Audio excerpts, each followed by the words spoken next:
Hi guys, welcome back to my YouTube channel.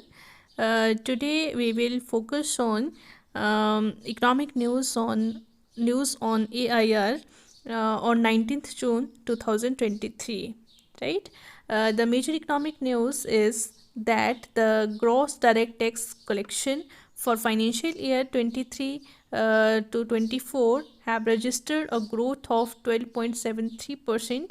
And if we will talk about figure, the figure stands at 4,19,338 crore rupees in present year, as compared to 3,71,982 crore in corresponding period of preceding financial year.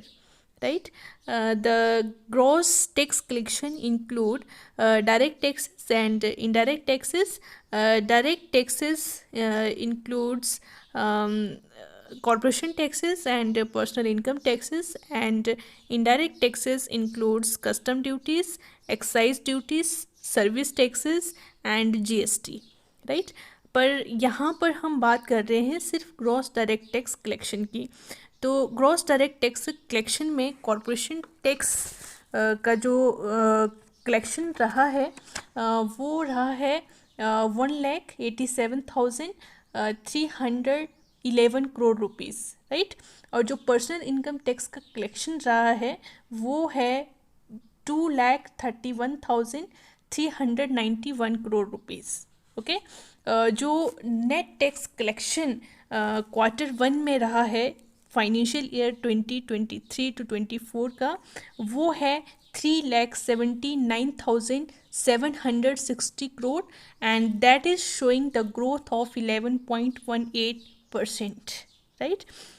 अगर हम gross tax collection और net tax collection के difference की बात करते हैं तो net tax collection total tax revenue का वो पार्ट है जो सेंटर के पास स्टेट्स को ट्रांसफ़र करने के बाद बचता है.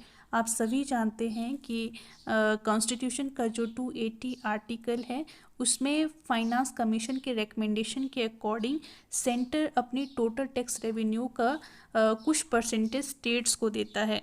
तो उसको देने के बाद जो टैक्स रेवेन्यू सेंटर के पास बचता है वो नेट टैक्स रेवेन्यू या नेट टैक्स कलेक्शन कहलाता है. राइट.